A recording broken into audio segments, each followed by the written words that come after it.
Before we do that, today's show is sponsored by BetterHelp. October is the season for wearing masks and costume, but some of us feel like we wear a mask and hide more often than we want to at work, in social settings, around family.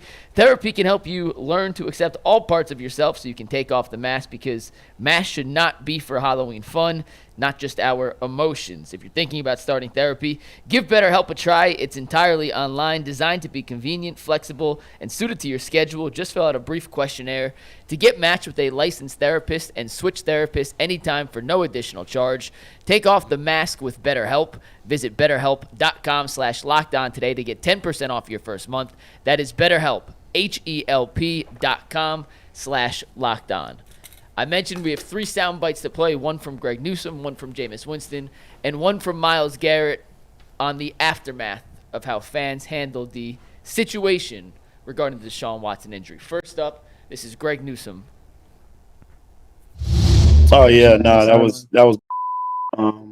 yeah, I noticed it right away. I mean, no matter what you feel about a player, performance wise or not, you don't boo a guy that's down, that can't get up by himself. So yeah, that was so any fan that said anything is that simple. You don't do that.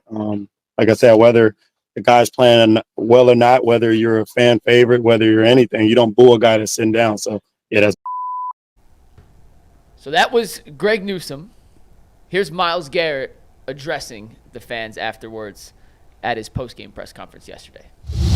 It was harder with the reaction that the fans gave. Whether it's an opponent that goes down or one of our own, we don't boo. We don't boo the guys that are injured on the field, especially, with the extent when the card comes out. We should be ashamed of ourselves, as Browns, and as fans to boo anyone and their downfall. Could be season-altering, career-altering injury. Man, it's not perfect. He doesn't need to be. None of us are expected to be perfect.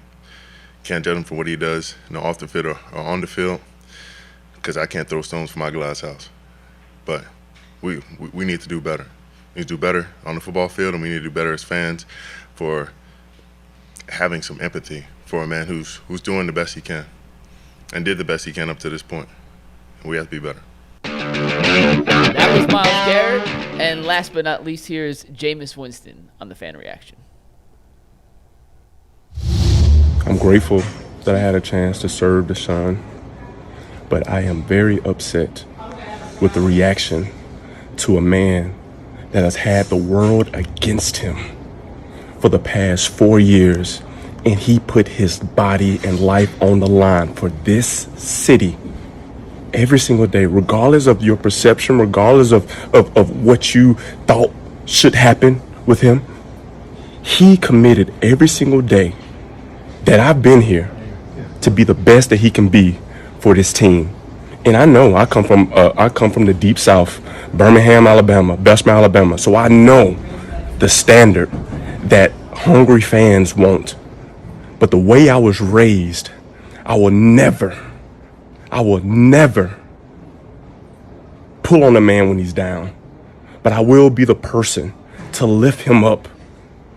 And that all of us have unique experiences. All of us have circumstances, conditions, and facts that we face every single day. And I pride myself in being a man of increase and being a man that wants the best out of everybody.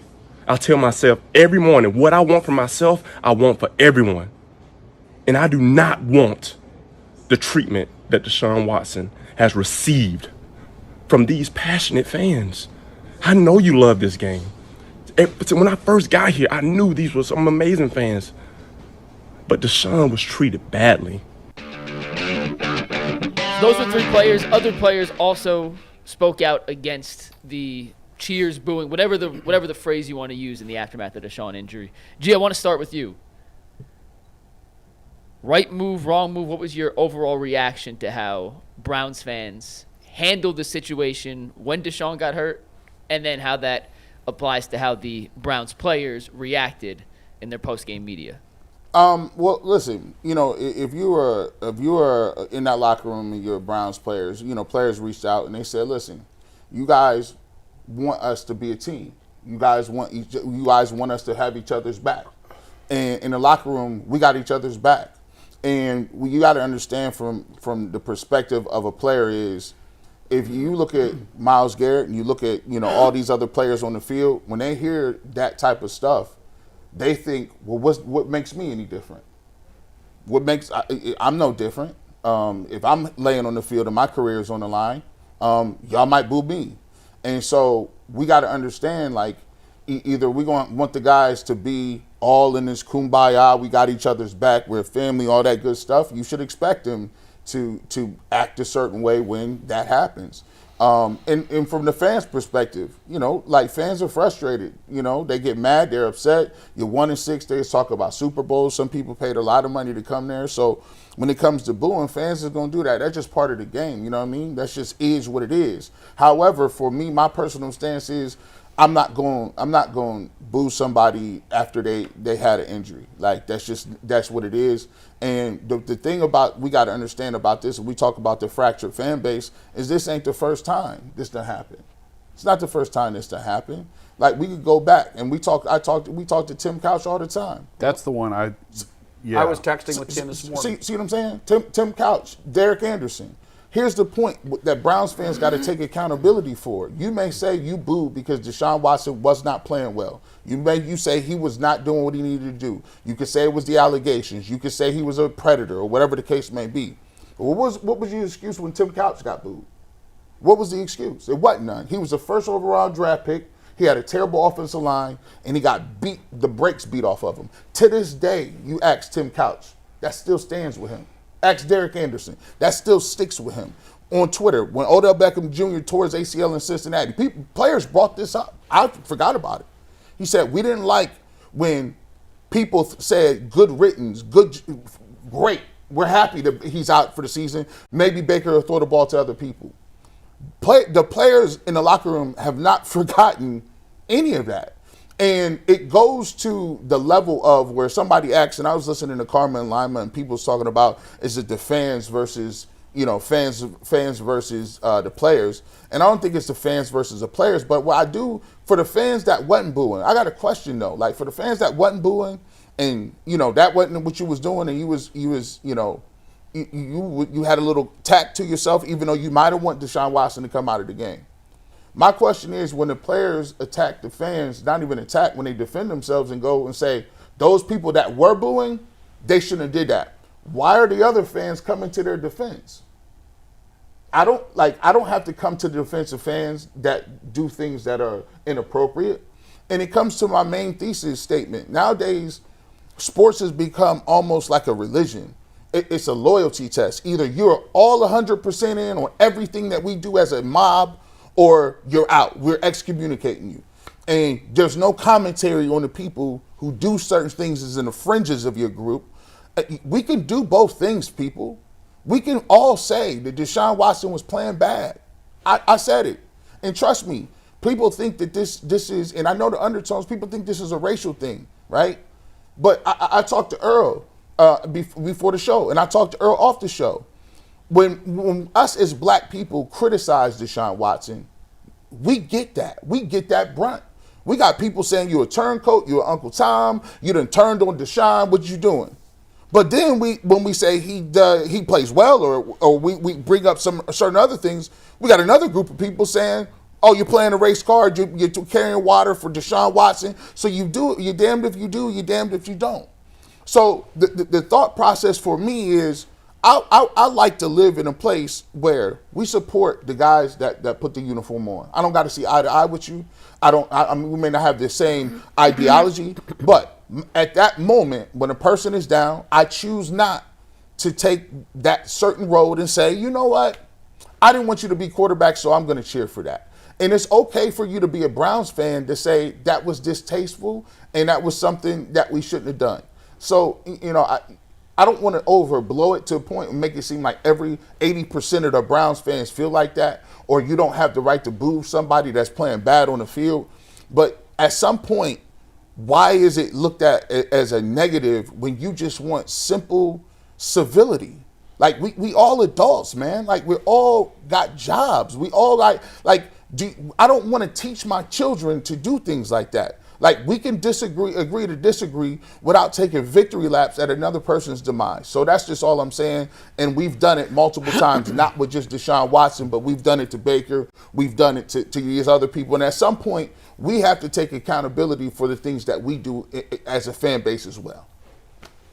Not all fans, and that's what bothers me. It wasn't everybody in the stadium. I've talked to people that were in the stadium, and they said that there were pockets.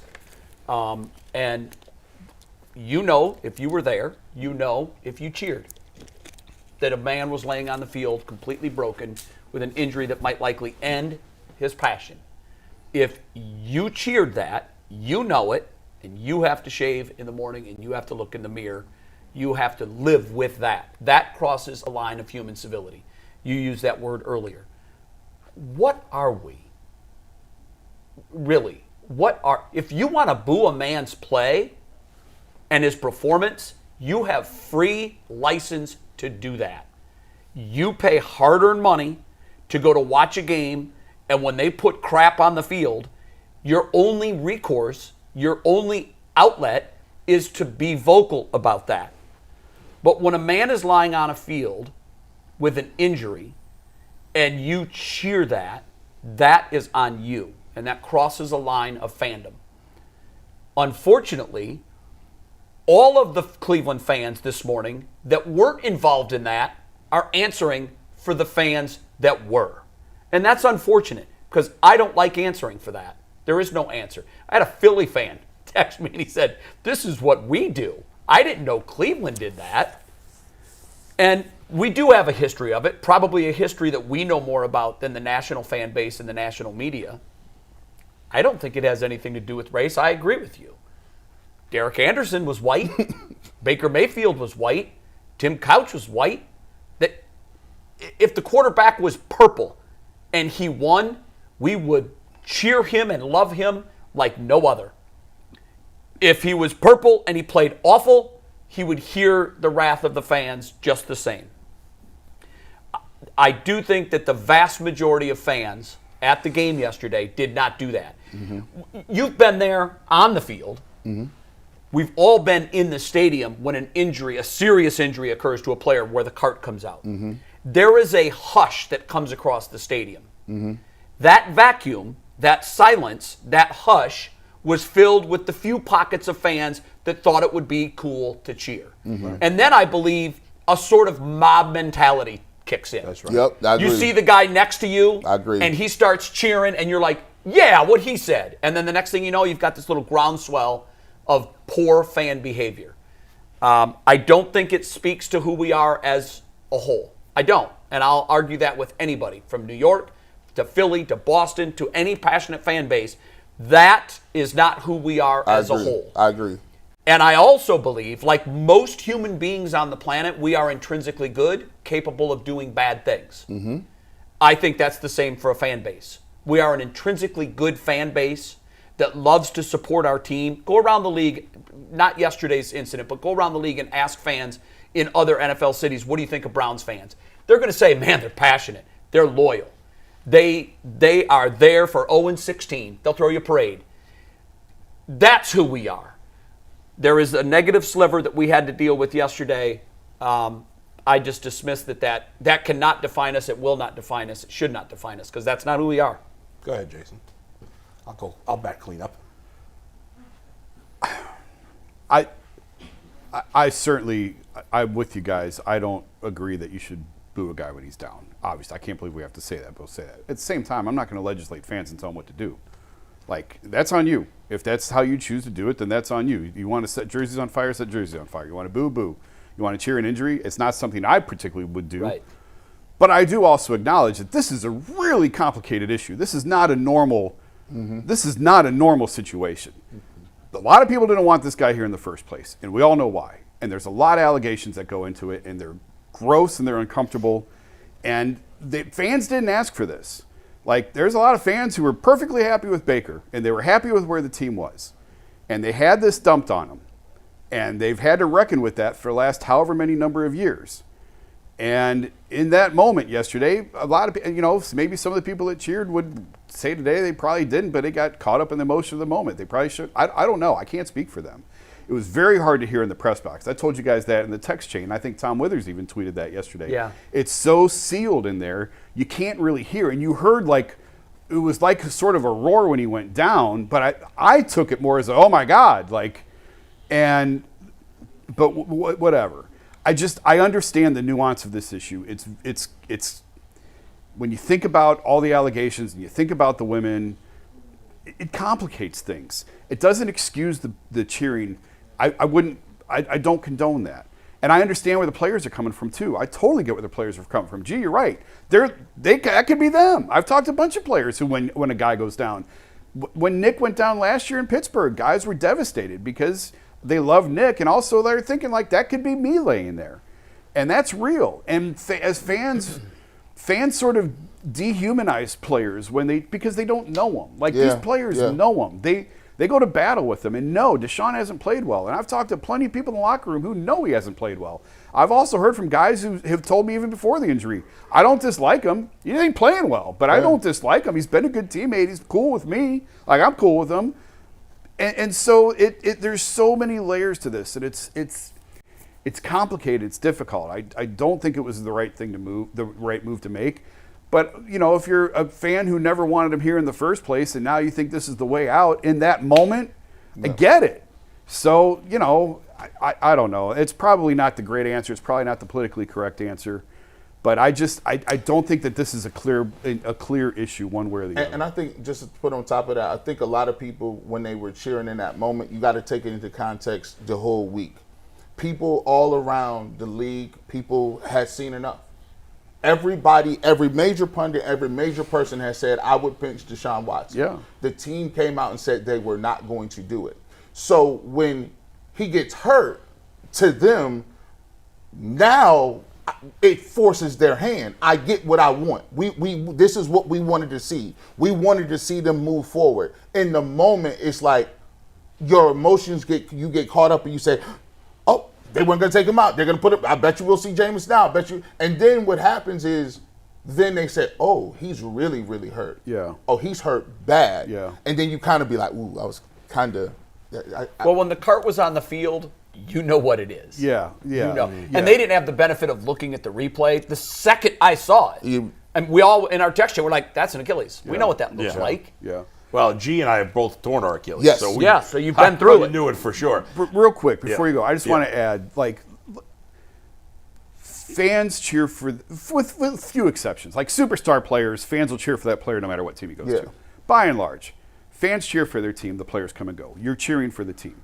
And players, by the same aspect, that every city they go to, they're going to say, this is the best fan base. We have the best fan. They all say it. They don't mean it. They all say it. It's the right thing to say. It's a business for them. They go where the money is. They're going to come to Cleveland because that's where the money is. That's who's going to pay them.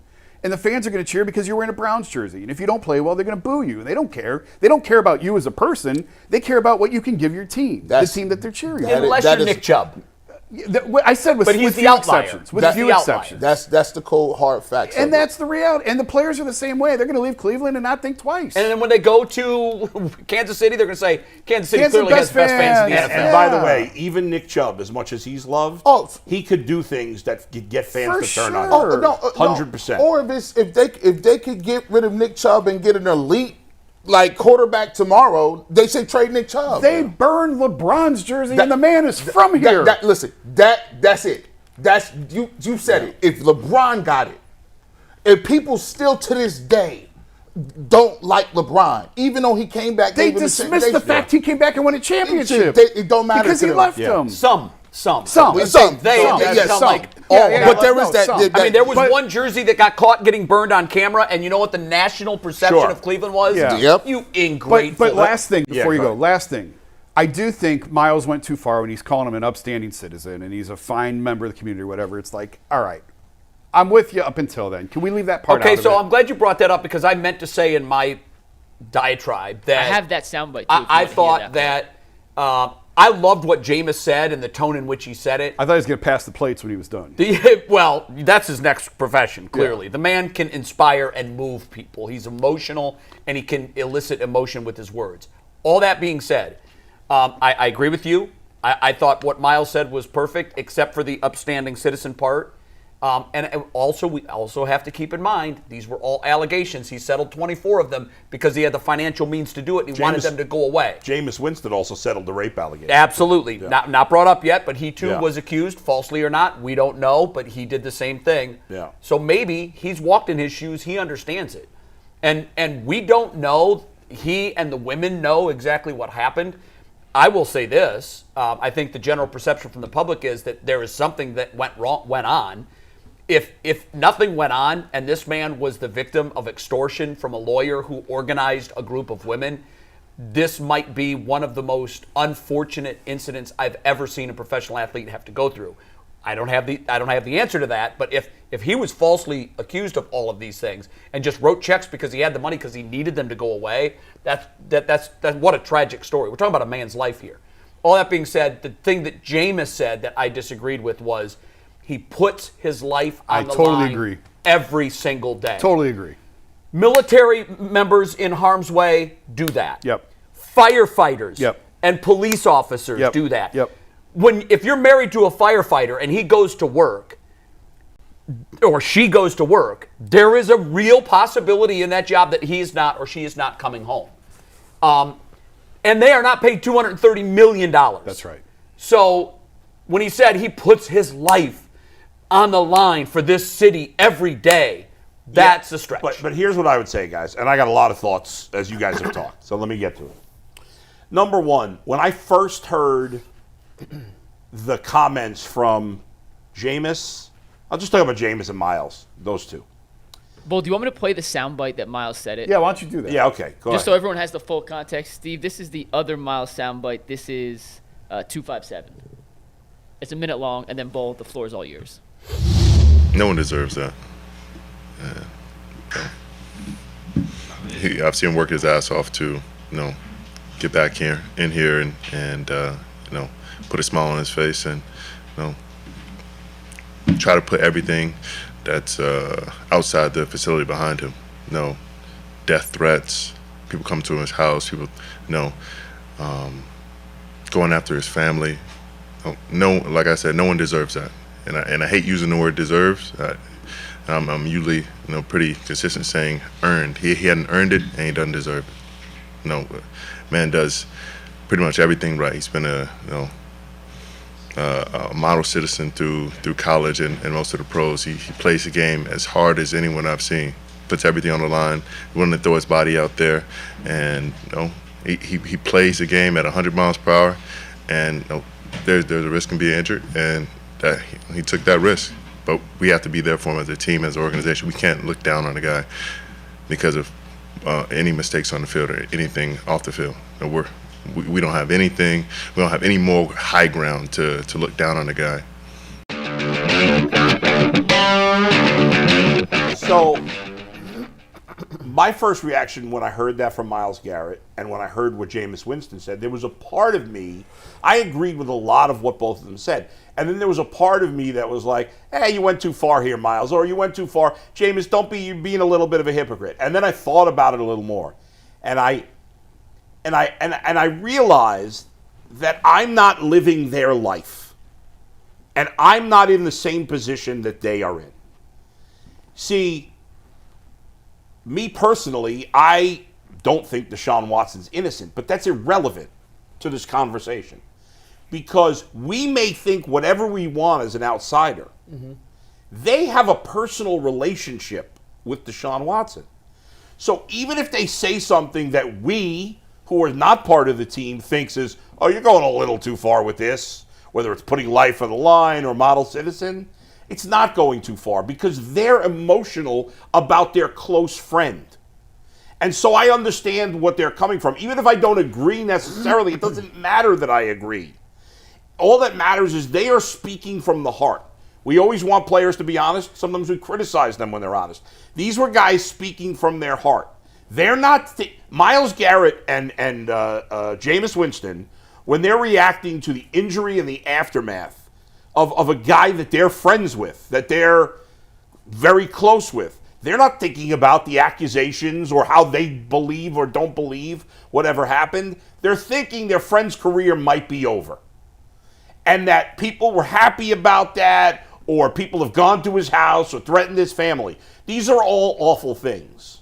And so I'm not going to hold them accountable for anything they say that even if I think it's a little too much, because who cares?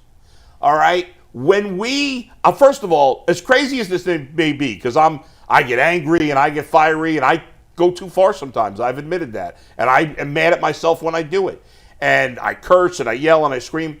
I have never booed at the stadium. I don't believe in booing. Now, fans have the right to boo. You got, during the game, the team's playing like crap. You have the right to do whatever you want. I mean, not whatever you want, but in terms of booing, you can boo. I never saw the benefit of booing. How am I want my team to win. You want to support them. How am I helping my team win if I boo? To be happy about an injury for a player on, forget it. It doesn't matter if it's a player on, the Bengals had a guy carted off later. Nobody was cheering for that. So it doesn't matter if it's your team or not. It doesn't matter what the guy did, right? However you feel about anybody out there, whether they've been accused of whatever they've been accused of, in that moment it doesn't matter. Because if your excuse for being happy about Deshaun Watson getting hurt and cheering that or booing, whatever it is, if your excuse is, well, he's a bad guy, so it's okay. Well, where does that line end? Like, you debase yourself. Everybody that cheered for Deshaun Watson's injury, it doesn't matter what he did in that moment. Yes, it matters. If he did what he's accused of course it matters. And that makes him a bad person if it's true, and there should be consequences for that. Right. But in that moment, you debase yourself. You lower yourself. And this has become, between the political discourse in this country and between social media in this country, those two areas, so many of us have debased ourselves. We can't have, there's almost no civil conversations on these subjects. It's name calling, it's lying, it's anger, it's cursing, it's being crappy to each other. This is not a Cleveland thing. The fans that did this stuff should be admonished. It was bad. I guarantee you, I can't guarantee. I'm pretty confident that if these exact same circumstances took place with any other football team, there would have been the same percentage, roughly, I agree with that, of fans booing. This is not about Cleveland fans being any worse than any other fan base. I agree. And I'm not being an apologist for Cleveland fans. It's the reality. This same thing would have happened if the circumstances were exactly the same in Pittsburgh, in New York, in Philly, in L.A., in Boston, whatever. Maybe there are some markets where the fans don't care. Maybe it wouldn't have been as emotional. But any fan base with caring fans, it would have been the same. And there would have been the same percentage of wrong fans. And those fans should be admonished. Not the whole fan base, but unfortunately, everybody here has to do that. And I agree with G's point. Just because you may not like Deshaun Watson, and I don't like Deshaun Watson, I'm going to be honest. I was excited about the trade. I was willing to look past some things, as I'm sure a lot of you were, because I thought he could play well. But I don't like the knowledge I have without knowing for sure. We all draw opinions. Fair or not, we do. And my opinion is he doesn't appear to be a good guy. I don't know that for certain. It's just a human nature to want to have an opinion. But that would never make me celebrate an injury. Ever. And so when you do that, you degrade yourself. And we've become such a culture across this country of degrading ourselves, of sinking to the lowest common denominator instead of working together. And that's why things are such a mess with politics, with sports. We're so crazed. We're so in our camps that we can't see when we're behaving in a gross manner. And I know my rant is not going to change any minds. I'm sure some people... Oh, they're going crazy. You're preaching, bull. Yeah. Hey, take that preaching sermon somewhere else. You sound like Jameis Winston. Yeah, I mean, they're killing you right now. But continue. Whatever. And you want to call me names and you want to call me fat, and I don't care. I've heard it all. I no longer care. It's just stop being disgusting. All of it. All of it. It's just gross. Our behavior is gross. And just because somebody else... I'm a little off track, but I just want to say this. Forget it. I'm not even going to say it. It's going too far. So that's it. I was going to go counseling to is something else, working. but counseling is there. Yeah. You go. You pulled it back. You reeled it in. Let's try. Whether you liked everything that Jameis said or not, there's one thing he said that he's 100% right about. And I don't remember the exact words, but it was basically like, let's pick each other up. If we disagree, even in politics, right? And I'm not getting into specifics of it, but I bet you if everybody knows that I lean liberal, okay? And I guarantee you, and I've done this. No. I met with... You don't say. I had lunch. I'll never forget it. I had lunch with a guy named Joe. Joe is a veteran, and he was a big fan of mine on the radio. And he was a very conservative Republican. And I said, Joe, you're a great guy. I know you think I'm a great guy. Let's go have lunch. And let's talk about, because we were arguing about politics on Twitter. I'm like, this is stupid. Let's go have lunch and let's talk about it. And you know what? The truth was that on most issues, we agreed. We didn't know how to, maybe we had disagreements on how to get there. And there was certainly some disagreements. There's always going to be. But there's more that we are, if you really have a frank conversation with somebody, there's more you're going to agree on. And it's okay to disagree and have a civil conversation. And maybe I'm a hypocrite because I do. I sometimes go too far. I admit that. And that's wrong. But we got to have some, I'm not threatening people. I'm not telling people to die because they vote for another political candidate or as they root for a different team. We got to be better than that, people. Please. And that was sponsored by Joe Burrow and the Cincinnati Bengals. I think we could all agree on this, McNuggets. The Cleveland Browns are really bad. I think we can agree on that, right? There is no doubt. That was one of those when you find common ground in the fan base that they're bad, there's still division in the fan base. Because some of the fans will say it's Stefanski's fault. Some of the fans will say it's Barry's fault. Some of the fans will say it's Watson's fault. Like, we can't agree on one thing. We're bad. We're going to find out. I think, unfortunately, everybody's going to get cleaned out of here. It might have to be the way. I had a friend ask me after the game, said, well, this is it, right? This triggers the rebuild. The rebuild is underway. Oh, yeah. It is. We are officially in rebuild overdrive mode. Now, the big question that we have is, what happens to Myles Garrett? Is this a mini rebuild or a max rebuild? This is and the reason it's a max rebuild is because we've been without a first-round draft pick for 3 years. Mm-hmm. And the draft picks we have had, we've pissed away. Yeah. So if you're, and I don't know if he's come to this realization yet or not, but he will, Jimmy Haslam, you can't keep marching to the same drummer. You can't. And you know who is beating the drum. Is it Paul DePodesta? Is it Andrew Barry? Whoever your point on the horizon guy is, needs to go. Period. Full stop. Yeah, because you can't fire the owner. Because Jimmy, and that's why I don't know if, as you said about the poison soil. I hate to say this, but I don't know if it's ever going to be possible to completely turn around this organization. I don't think it will, as long as he's the owner. Hideous owner. Yes, he's a criminal. He has made one bad decision after the next. He's despicable. Here's the thing about land. Land is expensive, even if it's bad soil. Yeah. Yeah, but however, hey, you go take that land. Land on the lakefront is more expensive than land in Brook Park. It is. I really think that I think the whole fan base has got to understand this, but they still, in our poll, they still said he's the best owner we have. That's insane. I think that would change now. I agree. It would, but it was mind-numbing to me that half of our audience said Jimmy's the best owner. Yeah. And then they split it between the two. Put it up right now. We're going to do it right now. Throw it up there. I'd love to see how that's changed. We'll get today. to the result.